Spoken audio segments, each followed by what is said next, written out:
جس علی کے خلاف منبر استعمال ہوا، خطیب استعمال ہوئے، پیسہ استعمال ہوا، جاگیر دولت استعمال ہوئے، خدا کی قسم علی کل بھی علی تھا، علی آج بھی علی ہے، علی قیامت تک علی رہے گا۔ مٹ گئے مٹانے والے، لیکن علی آج بھی زندہ ہے، قیامت تک علی زندہ رہے گا۔ یا علی جی تو پہلے کیا کہا کہ تیرا باپ حاکم شام چاہتا تھا کہ میرے دادا علی کا نام مٹا دے، اس لیے میرے باپ حسین نے اپنے ہر بیٹے کا نام علی رکھا تاکہ قیامت تک کے لیے نام علی زندہ باد ہو جائے۔ ہو سکتا ہے میرے کسی حدیث کے ذہن میں آ گیا ہو، ورنہ ہوتا تو نہیں، کیونکہ ذہن کسی اور طرف ہوتا ہے، کہ ابھی آپ نے حدیث پڑھی اللہ کے نبی نے کہا اللہ جس بندے کو 3 بیٹے عطا کرے اور ایک بیٹے کا نام بھی محمد نہ رکھے اس نے میرے اوپر ظلم کیا۔ ادھر حسین نے ہر بیٹے کا نام علی رکھا۔ نانا کا فرمان یہ ہے، توجہ، نانا کا فرمان یہ ہے کہ اللہ جس بندے کو 3 بیٹے عطا کرے اور ایک بیٹے کا نام بھی میرے نام پہ نہ رکھے اس نے میرے اوپر ظلم کیا۔ ادھر حسین نے اپنے ہر بیٹے کا نام علی رکھا۔ پھر ان کا جو آپس میں کیسے جو ہے ان 200 حدیثوں کو ملایا جائے، پہلی وجہ تو یہی ہے نام علی رکھنے کی، تاکہ نام علی قیامت تک زندہ باد ہو رہا ہے، جو سید سجاد نے بتا دیا۔ اور دوسرا فلسفہ بھی سن لیجئے، حضرت امام علی رضا علیہ السلام کی خدمت میں بندہ حاضر ہوا، عرض کرتا ہے کہ مولا میں نے منت مانی تھی اللہ مجھے بیٹا عطا کرے، میں اس کا نام محمد رکھوں گا۔ اب بھی تحفۃ العام جن کے گھروں میں مفاتیح الجنان میں ہے، جس کو اللہ بیٹا نہ دے رہا ہو، بیٹیاں بیٹی ہوں تو وہ منت مان لے، پروردگار عالم اگر تو مجھے بیٹا عطا کرے گا تو فقط سمیت محمد، میں اس کا نام محمد رکھوں گا، اللہ بیٹا عطا فرمائے۔ پڑھ لیجیے تحفۃ العام میں، ٹھیک ہے؟ اس طرح میں نہیں جانا چاہتا۔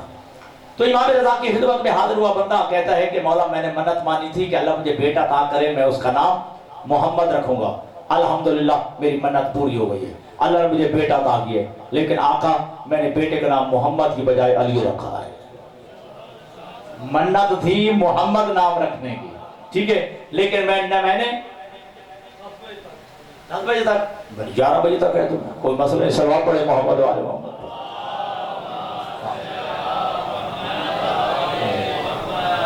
ہاں نام منت مانی تھی کہ اللہ مجھے بیٹا عطا کرے، میں نام اس کا محمد رکھوں گا، لیکن آقا والا میری منت پوری ہو گئی ہے، اللہ نے مجھے بیٹا عطا کیا لیکن میں نے نام اس کا علی رکھا ہے، تو کیا آقا میری جو ہے منت ٹوٹ گئی، میری وہ نظر ختم ہو گئی، مجھے کفارہ دینا پڑے گا؟ امام فرماتے ہیں نہیں، نہ تیری منت ٹوٹی ہے نہ تجھے کفارہ دینا پڑے گا۔ کہتے ہیں مولا منت تو مانی تھی نام محمد کی، ٹھیک ہے، نام رکھ لیا میں نے علی، کہا میری منت ختم نہیں ہو گئی، مجھے کفارہ نہیں دینا پڑے گا؟ توجہ، امام فرماتے کہ نہیں تجھے کفارہ دینے کی ضرورت نہیں ہے، تمہیں تیری منت ٹوٹی نہیں ہے، کیوں؟ تو نے میرے نانا کا فرمان نہیں سنا، انا و علی من نور واحد، بائیں اور علی نور کے 2 حصے ہیں، اب نام علی رکھ یا نام محمد رکھ کوئی فرق نہیں پڑتا ہے۔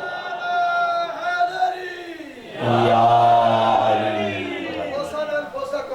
جی، اب نام محمد رکھ یا نام علی رکھ کوئی فرق نہیں پڑتا ہے۔ تو پہلا جو ہے توجہ کیجیے گا، پہلا جو حق کیا ہے؟ من حق الولد علی الوالد ان یحسن اسمہ، ٹھیک ہے، اولاد حق ہے والدین کے ذمہ کہ وہ اس کا اچھا اور خوبصورت نام رکھیں۔ دوسرا حق، چونکہ جو ہے وقت مجھے بتا دیا گیا ہے، میں نے اس کے اندر جو ہے بات کو ختم کرنا ہے۔ دوسرا حق من حق الولد علی الوالد ان یحسن ادبہ، دوسرا حق اولاد کا والدین کے ذمہ کیا ہے کہ والدین اولاد کو اچھے اخلاق سکھائیں، اچھے آداب سکھائیں، مہذب انسان بنائیں، با اخلاق انسان، بدتمیز نہ بنائیں، بد اخلاق نہ بنائیں، ٹھیک ہے، بلکہ کیا یہ اولاد کا حق ہے والدین کے ذمہ ان یحسن ادبہ، کہ اولاد کی اچھی تربیت کریں، ٹھیک ہے جی، اس کی جو ہے اچھی تربیت کریں، اس کو جو ہے با اخلاق انسان بنائیں، اس کو مہذب انسان بنائیں، اس کو اچھے اخلاق سکھائیں، اس کو اچھے آداب سکھائیں، یہ حق ہے اولاد کا والدین کے ذمہ، یہ حق ہے اولاد کا والدین کے ذمہ کہ اسے اچھے تعلیم و تربیت دیں، اچھے اخلاق سکھائیں، اچھے آداب سکھائیں، بہترین جو ہے اس کو انسان بنائیں۔ اور ناراض نہیں ہونا، ہمارے معاشرے میں کیا ہے، ہم ہی ہیں جو اپنی اولادوں کو بخیل بھی بناتے ہیں، اولادوں کو کنجوس بناتے ہیں، اولادوں کو عہد شکن بناتے ہیں، اولادوں کا بزدل بناتے ہیں، اولادوں کو جو ہے جھوٹ بولنا سکھاتے ہیں۔ وہ ہے نا یاد، بندہ آیا نا دروازے پہ، ٹھیک ہے، دستک دی، ٹھیک ہے جی، پتہ چل گیا کہ وہ بندہ آیا ہوا ہے، ٹھیک ہے، بچے کو کہا جا ہوا جا، اور اس کو کہا بابا کہہ رہے ہیں بابا گھر پہ نہیں ہے۔ یہ جھوٹ بولنا کس نے سکھایا؟ خود باپ نے سکھایا نا، ٹھیک ہے جی۔ ہاں یہ کنجوس بخیل پر ہم سکھاتے ہیں، ٹھیک ہے جی۔ گاڑی لے کے دینی ہو اولاد کو دے دیتے ہیں، اگر بیٹے کو حج میں بھیجنا ہو، زیارات میں بھیجنا ہو، عمرے میں بھیجنا ہو، میرے حالات اجازت نہیں دیتے، میرے حالات اچھے نہیں ہیں، جی گاڑی لے کے دینے کے لیے تیار، ہر چیز دینے کے لیے تیار ہے، لیکن اپنی اولادوں کو وقت دینے کے لیے تیار نہیں ہے۔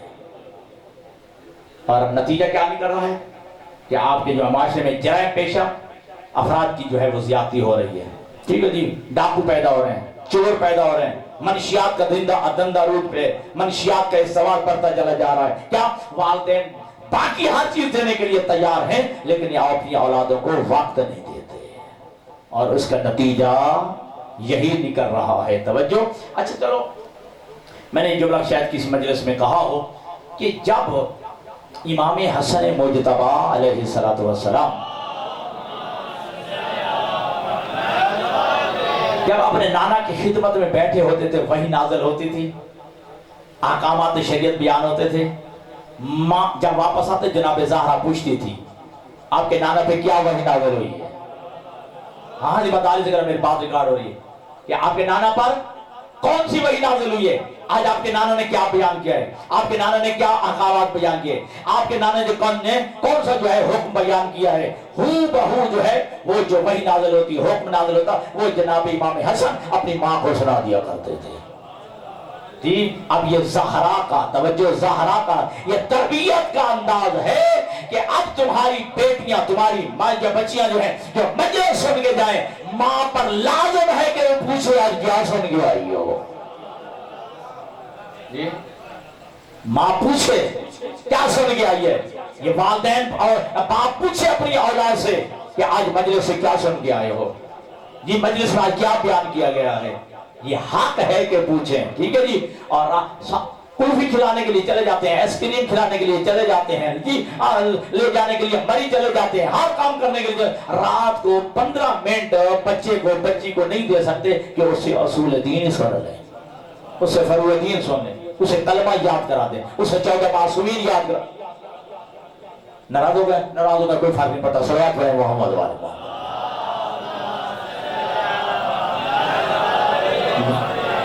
یہ اولاد کا حق ہے والدین کے ذمہ، ایو حسن ادبہ، اسے اچھے اخلاق سکھائیں، اچھے مہذب انسان بنائیں، بہترین انسان بنائیں، با اخلاق انسان بنائیں، اس کی جو ہے اچھی تربیت کریں۔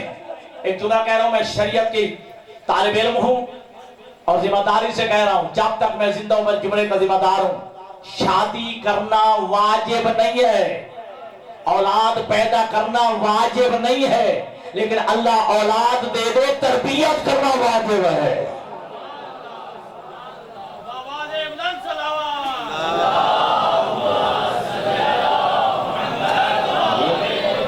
اولاد کی تربیت کرنا واجب ہے۔ اور میں نے شروع میں جملہ کہا ہے نا، یہ اولاد پیدا کرنا یہ کوئی کمال نہیں ہے، اولاد پیدا کر کے جو ہے چھوڑ دینا، تو کہتا میں ذمہ داری سے فارغ ہوا۔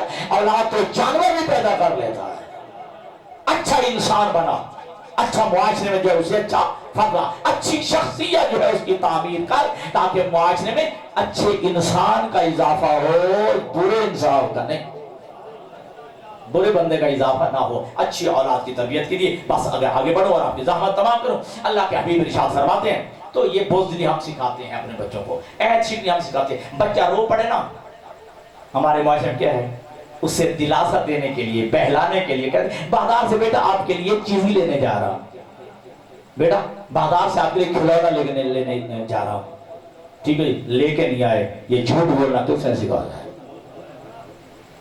اس کے ذہن میں آ نہیں گیا کہ باپ جھوٹ بولتا ہے، مجھے تو کہہ کے گیا تھا میں بازار سے لے آؤں گا، میں جو ہے کھلونا لے آؤں گا، نہیں لایا۔